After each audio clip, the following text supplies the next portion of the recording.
आपकी स्क्रीन पे निफ्टी के ऑप्शन का चार्ट है। अभी मैं ऑप्शन चेन का ये मैंने एनालिसिस के लिए मैंने ऑप्शन चेन खोला है और ये इसकी एक्सपायरी कल नहीं है, ये 2 जून को है। मैं यहाँ पे आपको एक जादू दिखाता हूँ। मार्केट अभी हमारा खड़ा है, वो खड़ा है 24,033 पे खड़ा है। और अगर आप यहाँ पे देखो कि अगर 24,500 की कॉल की अगर हम बात कर रहे हैं तो 24,500 के कॉल का कीमत यहाँ पे कितना है? यहाँ पे 69 रुपया है 24,500 का कॉल। ऑलमोस्ट यहाँ से हम 470 पॉइंट ऊपर की बात कर रहे हैं। और अगर यहाँ से हम 500 पॉइंट नीचे की बात करें यानी 23,500 की बात करें तो 23,500 का जो कॉल है उसकी कीमत कितनी है? तो 23,500 की कॉल की कीमत है, उसकी कीमत है 38 रुपया। मतलब ये कि मार्केट में अगर हम 500 पॉइंट नीचे पुट की बात कर रहे हैं तो उसकी कीमत है 38 रुपया। और अगर हम यहाँ से 500 पॉइंट लगभग ऊपर की बात कर रहे हैं तो उसकी कीमत है 70 रुपया। तो पहला चीज़ ये है कि हमेशा ऐसा देखा जाता है कि पुट की कीमत जो होती है वो मैक्सिमम टाइम जो होती है वो कॉल के मुकाबले में ज़्यादा होती है, क्योंकि मार्केट बहुत ही एक भी कोई बैड न्यूज़ आएगा मार्केट गिर सकता है, या मार्केट का अभी जो पी स्टॉक जो होना है उस पर अभी कोई कंफर्मेशन नहीं है, बट क्रूड के प्राइसेस $100 से नीचे आने शुरू कर दिए। दूसरा, आज मार्केट ने सस्टेन किया 24,000 के ऊपर।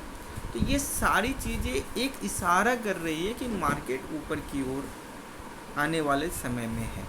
एक चीज़ तो ये हो गया। दूसरा चीज़, अब अगर हम चार्ट पे बात करें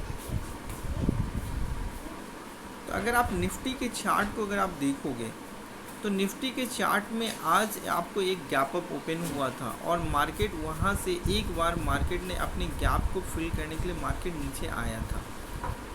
ऑलमोस्ट जहाँ से मार्केट ओपन हुआ था वहाँ पे मार्केट आया था, बट मुझे ऐसा लग रहा था कि अगर यहाँ से 25-50 पॉइंट और अगर नीचे आ जाए तो मार्केट में एक बेहतर बाइंग बनेगी। ये आप देख रहे हो कि सुबह में ये मार्केट जो है सो जहाँ पे ओपन हुआ था वहीं से मार्केट एक बार ये आया था, बट ये कल भी एक बार मार्केट जो है ना ये आपका गैप अप खुलने की संभावना, क्योंकि यूएस मार्केट तेज़ है। बट मार्केट में बहुत सारे लोग, अगर मैं ऑप्शन चेन पे अभी मैं उस ओर नहीं गया, बट मैं अभी दिखाता कि ऑप्शन, या मैं अभी आपको शेयर कर रहा हूँ कि ऑप्शन चेन में मैक्सिमम लोग जो है ना वो पुट के तरफ जो है सो बैठे हुए हैं। अगर आप देखेंगे, जैसे कि अगर आप इधर देख लेंगे तो अगर आपको ये चीज़ दिखेगा कि पुट के तरफ लोग क्या कर रहे हैं और कॉल की तरफ क्या कर रहे हैं, तो आपको ये दिखेगा कि पुट के तरफ लोग जैसे अभी आप देखोगे 23,900 पे 9,70,000 कॉन्ट्रैक्ट है, आपका 23,800 पे देखोगे 5,30,000 का कॉन्ट्रैक्ट है, और 24,000 पे आपको 19,000-43,000 का कॉन्ट्रैक्ट है। बट इसी तरफ अगर हम आगे अगर देखें कॉल की तरफ तो 24,100 पे 5 लाख का कॉन्ट्रैक्ट है, और इधर 24,200 पे मतलब 8 लाख का कॉन्ट्रैक्ट है। तो मतलब 24,200 से लेकर के मार्केट आपका 23,900 के एक रेंज में रहेगा। और मैं जब शाम में देख रहा था तो वहाँ पे मैं देख रहा था कि 1-1 करोड़ से ज़्यादा लोग जो है वो मतलब पुट की तरफ जो है सो मतलब बाइंग की तरफ मतलब ये करके बैठे हुए थे।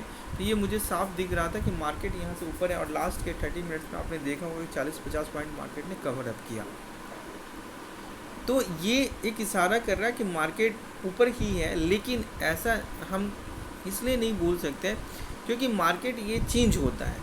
तो अगर आप इस चार्ट पे अगर हम चलते हैं तो चार्ट पे मुझे ऐसा लगता है कि एक बार मार्केट कल गैप अप ओपन होगा, और गैप अप होने के साथ में मार्केट जो है सो जैसे आज आपको आया था मार्केट एक बार वहाँ से 50-100 पॉइंट नीचे, तो 50-100 पॉइंट नीचे आपको कल भी एक बार मौका देगा मार्केट, ठीक है। तो आप इस मौके को इंतज़ार कर सकते हैं। दूसरा चीज़ ये है कि कल परसों के बाद में मार्केट एक बार जो है ना ये जो गैप, जो इतना बड़ा गैप जो आपको ये आज ओपन हुआ है, ये मार्केट एक बार फिल करने के लिए आता है। तो उस टाइम में आपको ये याद रखना है कि उस टाइम में मुझे डरना नहीं है। मुझे मार्केट का सेंटिमेंट अप हो चुका है, तो मुझे यहाँ पे ये अपॉर्चुनिटी जो मिलेगी 200-300 पॉइंट फॉल होगा उसमें हम बाई करेंगे। अब हम जो बात करेंगे, अब हम बात करेंगे स्टॉक्स पे कि कौन कौन से स्टॉक्स में आपको यहाँ पे बड़े प्लेयर लॉन्ग कर रहे हैं। मैं अभी इसका डाटा निकाल करके मैं देख रहा था। तो पहला तो मुझे ये दिखा कि महिंद्रा एंड महिंद्रा, यहाँ पे लोग डाटा लॉन्ग कर रहे हैं और आज भी ये स्टॉक में पहली बार ये 20 के लाइन के आसपास गया था, तो जिसकी वजह से ये आपको यहाँ पे दिख रहा है कि यहाँ पे इसको रेजिस्टेंस मिला है। बट कल ये रेजिस्टेंस इसका ब्रीच हो जाना चाहिए और मार्केट में मुझे ऐसा लगता है कि कम से कम यहाँ से 3% का मूवमेंट इसमें मिलेगा महिंद्रा एंड महिंद्रा में। दूसरा आपको जो मूवमेंट मिलेगा वो टीवीएस मोटर में भी मिलेगा। तो आप टीवीएस मोटर को भी देख सकते हो, टीवीएस मोटर में भी सेम कहानी हुई थी। इसको भी जो रेजिस्टेंस जो मिला था वो आपको रेजिस्टेंस मिल रहा था, इसको 20 का जो मूविंग एवरेज है ये 20 के मूविंग एवरेज के पास गया था, तो आज इसको रेजिस्टेंस मिला। पहली बार जब भी मार्केट 20 या 50 का लाइन के आसपास जाता है तो मार्केट वहाँ पे सपोर्ट या रेजिस्टेंस की तरह ये वर्क करता है।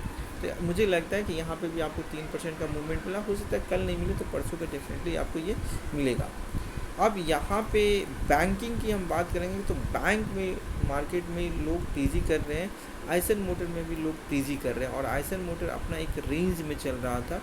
उस रेंज को मार्केट में आप देखोगे कि पिछला इसका एक रेंज चल रहा था, महीना 2 महीने का रेंज था, इस रेंज के आसपास आया। मुझे लग रहा है कि मार्केट इस रेंज को तोड़ेगा तो यहाँ से कम 500 पॉइंट का मार्केट में अपसाइड यहाँ पे बनेगा, तो आप इसको भी देख सकते हो।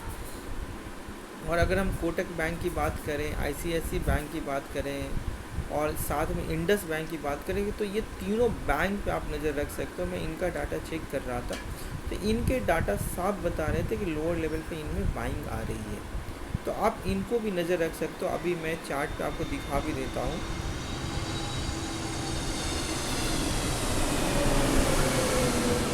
और अभी मैं वेदर का न्यूज़ सुन रहा था तो अभी ये बता रहा था कि जैसे मतलब बिहार है, यूपी है और कुछ इलाके जैसे आपके जो बंगाल सब हैं तो वहाँ पे जो मौसम बारिश होगी तो उसका वजह से कुछ वेदर जो है सो आपको आने वाले 1-2 दिन में थोड़ा ठंडक मिलेगा। तो आप टाटा पावर को मैं देख रहा था तो टाटा पावर में लोग लॉन्ग नहीं कर रहे हैं। तो टाटा पावर मुझे ये लग रहा था कि हीट की इतनी इंटेंसिटी है तो टाटा पावर को ऊपर जाना चाहिए, तो मुझे लगता है कि शायद वहाँ पे से ज़्यादा अच्छी अपॉर्चुनिटी महिंद्रा टीवीएस मोटर में और बैंकिंग सेक्टर में आपको मिलेगा, तो आप उसके बदला में इन सब स्टॉक पे फोकस कर सकते हैं। जैसे ये टीवीएस मोटर का चार्ट आप देख रहे हैं तो ये आईसीआईसी बैंक का चार्ट देख रहे हैं, तो इसने पिछले 2 दिन से रैली किया है। तो 2 दिन 3 दिन जब कोई स्टॉक चलता है तो उसके बाद में एक माइल्ड करेक्शन आता है, तो मुझे लगता है कि एक माइल्ड करेक्शन का आप वेट करिए और आईसीआईसी बैंक को आप लॉन्ग कर सकते हैं। इंडस बैंक में आज मैंने लॉन्ग किया था बट मेरे एसएल हिट हो गए, तो इंट्राडे का पोजीशन था। तो बट इंडस बैंक जो है सो आज नहीं चला है, बट इंडस बैंक आने वाले 1 से 2 दिन में ये चलेगा, क्योंकि इसके डाटा यहाँ पे बता रहे हैं यहाँ पे भी लॉन्ग हुए हैं। तो मुझे ऐसा लगता है कि कल या परसों आपको अगर ये स्टॉक्स अगर आपको दिखता है तो कोशिश ये करें कि एक डिप का इंतज़ार करें और डिप के बाद में जब भी ये 20 के मूविंग एवरेज के आसपास में जब ये आता है तो दिन जो है सो आप इसको एंट्री कर सकते हैं। पहला दिन मार्केट सबको जो है ना क्या ट्रैप करता है।